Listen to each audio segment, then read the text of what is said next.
Hi అండి, నమస్తే. Welcome back to Sripratul recipes. ఈ రోజు చేయబోతున్న రెసిపీ వినాయకుడికి ఎంతో ఇష్టమైనటువంటి ఉండ్రాళ్ళ పాయసం. మా శ్రీప్రతుల్ రెసిపీస్ చెప్పే విధంగా ఉండ్రాళ్ళ పాయసాన్ని మీరు ఒకసారి ట్రై చేయండి, చాలా బాగా వస్తుంది. పాల్లో 1 కప్పు బియ్య పిండి వేసి 2 కప్పుల వాటర్ పోస్తున్నాను. వేసిన బియ్య పిండి వాటర్లో ఉండలు లేకుండా కలిసే విధంగా కలుపుకోవాలి. ఇప్పుడు స్టవ్ ఆన్ చేసి అరగంట ముందుగా నానబెట్టి చెట్టుకున్నటువంటి 1 టేబుల్ స్పూన్ పెసరపప్పును వేస్తున్నాను. ఏ కప్పుతో అయితే వరిపిండి తీసుకున్నామో అదే కప్పుతో 3/4 కప్పు కొబ్బరి తురుమును వేస్తున్నాను. ఫ్లేమ్ మీడియంలో పెట్టి ఉడకబెట్టుకోవాలి. ఫ్లేమ్ హై పెట్టి ఉడకబెట్టారంటే పిండి ఉండలు కట్టేస్తుంది. 1 టేబుల్ స్పూన్ బెల్లం సిరప్ ని వేస్తున్నాను. మీ దగ్గర బెల్లం సిరప్ లేకపోతే ఈ ప్లేస్ లో బెల్లం వేసుకోవచ్చు.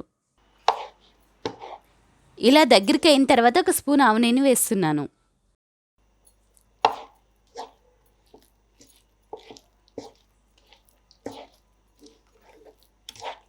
చూడండి, పిండి అనేది ఈ విధంగా అయితే సరిపోతుంది. ఇప్పుడు స్టవ్ ఆఫ్ చేసి చల్లనిద్దాం. పిండిని 1 నిమిషం పాటు ఈ విధంగా కలుపుకోవాలి. ఇప్పుడు ఈ పిండిని చిన్న చిన్న ఉండ్రాల కింద చుట్టుకుందాం. చూడండి, ఈ సైజు ఉండ్రాలు అయితే తినేటప్పుడు చాలా బాగుంటాయి. చేసుకున్నటువంటి ఉండ్రాలని పక్కన పెట్టుకుని మిగిల్చుకున్నటువంటి పిండిని ఒక బౌల్లో వేస్తున్నాను. ఈ పిండిలో కొన్ని పాలు పోసి ఉండలేకుండా కలిపి పక్కన పెట్టుకోవాలి.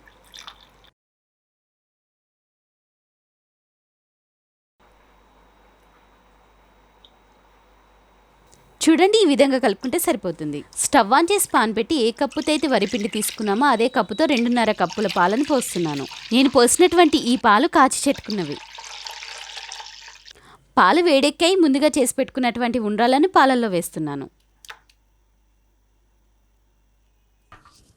అలానే పాలల్లో ముందుగా కలిపి చెట్టుకున్నటువంటి పిండి మిశ్రమాన్ని కూడా వేస్తున్నాను. ఇప్పుడు ఈ ఉండ్రాల పాయసం చిక్కబడేంత వరకు ఉడకనివ్వాలి. ఇది ఇప్పుడు అలా చిక్కబడింది. 1/2 టీ స్పూన్ ఇలాచీ పొడి వేస్తున్నాను. వేసినటువంటి ఇలాచీ పొడి ఉండ్రాల పాయసంలో కలిసే విధంగా కలుపుకొని స్టవ్ ఆఫ్ చేసుకోవాలి. ఇప్పుడు మన తీపికి సరిపడా బెల్లం సిరప్ని వేసి కలుపుకోవడమే. చూడండి, వినాయకుడికి ఎంత ఇష్టమైనటువంటి ఉండ్రాల పాయసం తయారైంది. వినాయకుడికి ఈ 11 రోజులు చేసి పెట్టే నైవేద్యాలలో ఈ ఉండ్రాల పాయసాన్ని కూడా చేసి పెట్టుకోవచ్చు. మరో వీడియోతో మీ ముందుకు వస్తాను. అంతవరకు సెలవు.